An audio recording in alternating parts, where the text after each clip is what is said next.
Assalamualaikum warahmatullahi wabarakatuh. Alhamdulillahirabbil alamin wassalatu wassalamu ala rasulillahi nabiyil karim wa ala alihi wa sahbihi ajmain, amma ba'du. Ma'asyiral muslimin wa jumratal mu'minin rahimakumullah, dimanapun anda berada, wabil khusus di masjid yang mulia ini topik yang paling berat dari semua topik yang pernah disajikan. Kenapa? Karena pengendalian hawa nafsu ini.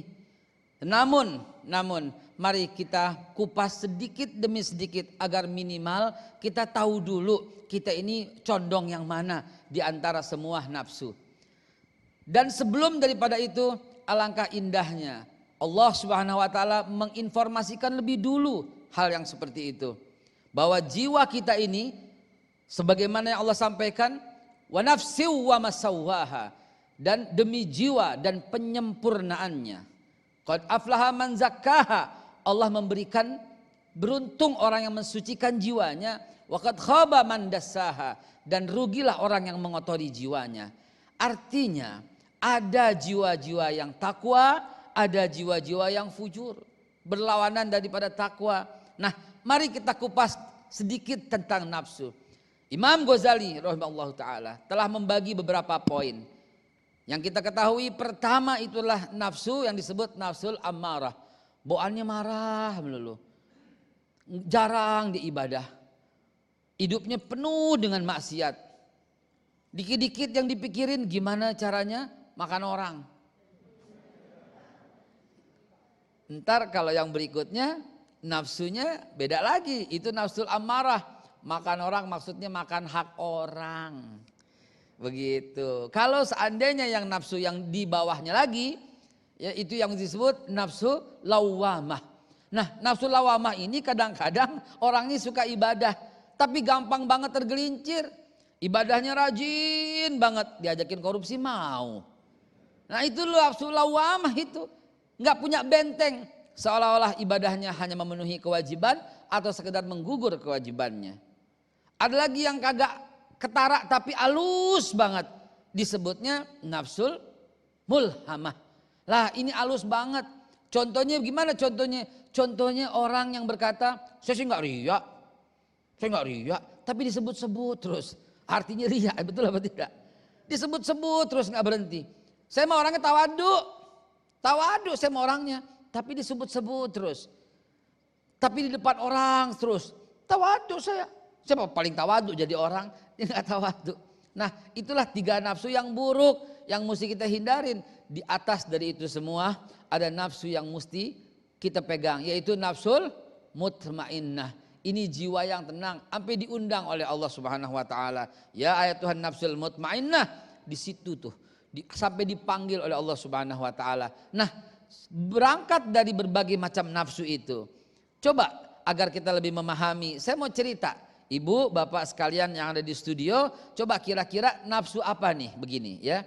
Kalau ada seorang di zaman Belanda dulu, dia berpihak kepada Belanda, dikhianati perjuangan para pahlawan. Itu kira-kira nafsu apa itu? Kira-kira nafsu apa itu? Yang dipikirin bagaimana ceritanya tuh supaya dapat duit, karena dibayar sama gulden dapat duit Belanda. Itu kira-kira nafsu apa itu? Nafsu apa kira-kira, Bu? Yang dipikirin terus kagak ada kebaikannya sedikit pun. Kejahatan semua yang dipikirin. Nafsul ammarah. Amarah, nggak punya kebaikan sebutir pun.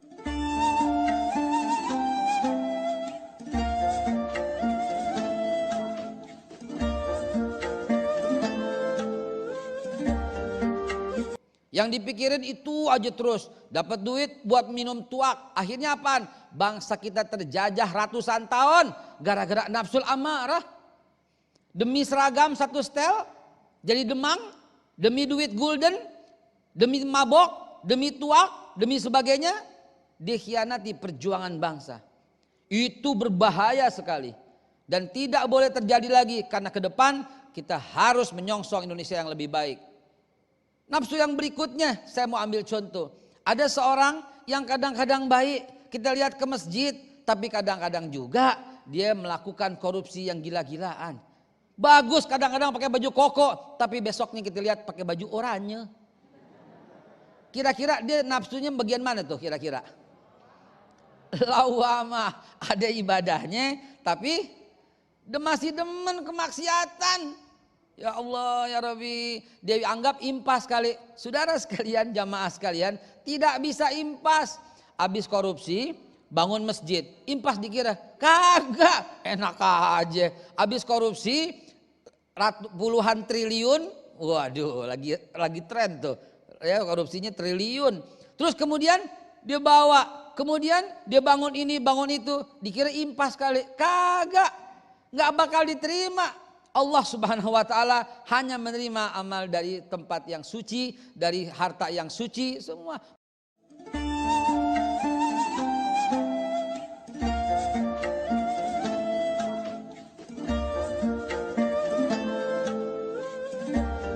Malah justru masjid, pesantren yang dibangun haba'am mansura, tidak bisa memberikan manfaat sama dia.